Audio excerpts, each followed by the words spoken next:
My name is Janita Taylor. I'm 26 years old.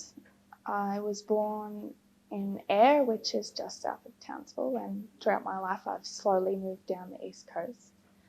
And I converted to Islam, I think it was 2007. It's funny, I don't remember exactly what it is. My family, I have a brother and a mother and a father, as you do.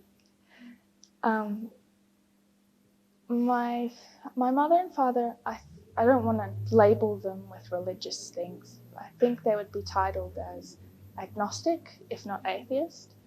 My brother, I have a running joke when I talk to people about my brother. I call him, he makes atheism look like a fundamentalist religion. But that has its history as well.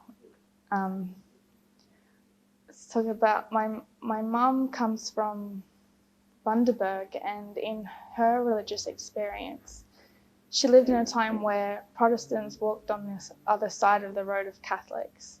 So I think that has a profound effect on her affiliation with any religion. And that sort of thing also affects my brother's affiliation with religion.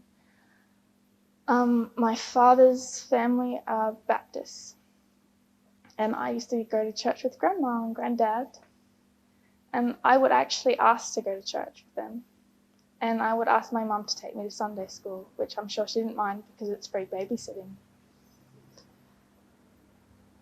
So throughout my life, I actually reached out for a religion. Well, Christianity was there, and I went to an Anglican school, and as part of that schooling system, you do attend church, and the Christians who do so take the communion, and that intrigued me, and that kind of thing. And so I grew up to be Christian, but I kind of hid my Bible under the bed and kept it, didn't talk openly about it too much with my family.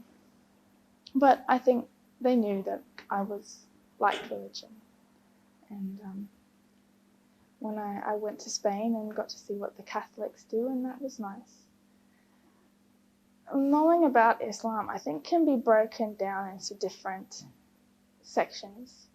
There are times that I clearly didn't know about Islam or about Muslims. I think as a kid, and I only realise this now that I've converted, I used to drive past, on the way to school, on the bus, the mosque from Mackay. Every day I'd drive past the mosque. Didn't know it was a mosque. Thought it was a Masonic lodge. It was the moon. I thought it was the same as that thing. And they would have gatherings and stuff, and I just thought, well, that's just a community group. But yeah, now that I've converted, I realise it's a mosque. And when I went to a Christian school, an evangelical Christian school, when I finally moved down to Brisbane, and they spoke of a religion where Jesus was a prophet. I thought that was very believable compared to what I thought was very complicated, a holy trinity of Jesus is the Son, but he's also God, and that I thought, well, that's understandable that people can believe that. I don't know if my knowledge of Islam increased. I think when I went to Spain, I definitely understood about mosques and stuff because of the Islamic occupation of that area.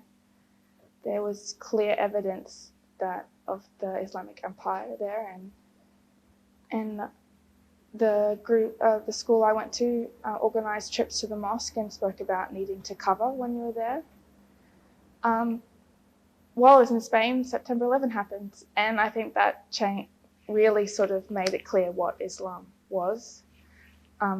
You could label these things now, like it wasn't just someone wearing a scarf and I don't know, maybe they were from Latvia or something, or from some Eastern Bloc country.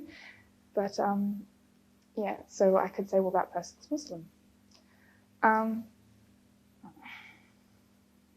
Then it came into university where I began to meet Muslims.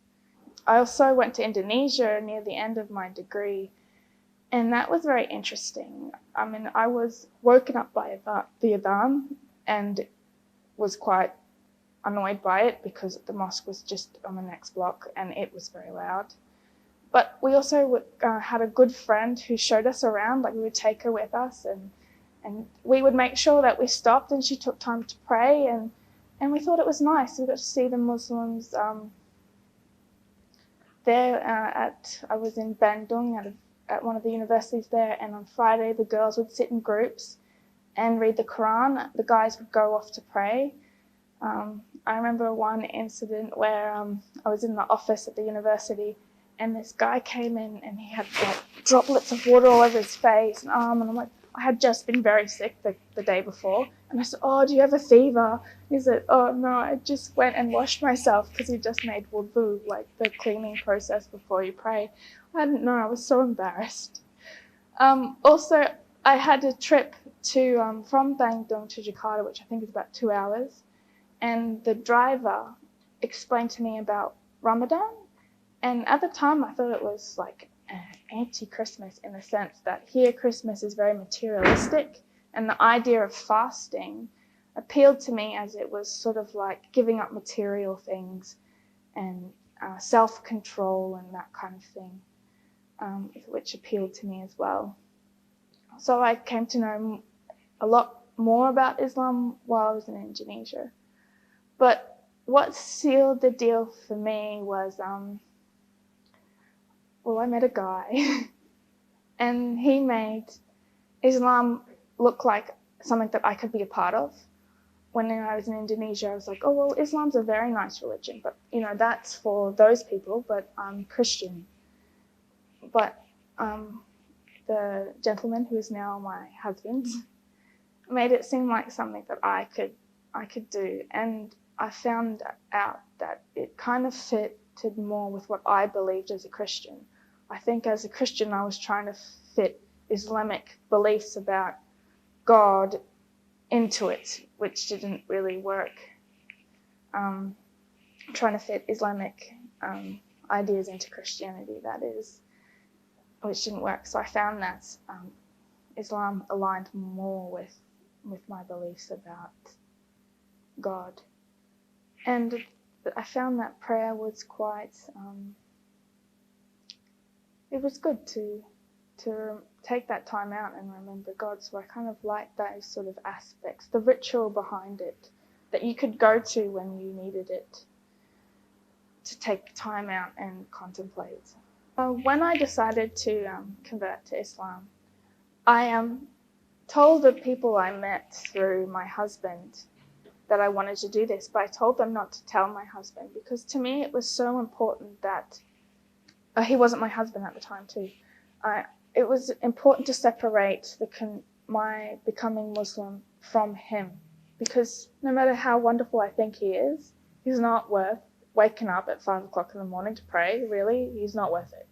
So I really wanted in my mind to separate my coming to Islam from him. So that's how I did it. I tried to keep it sacred. It only lasted like an hour. I think he knew what was going on.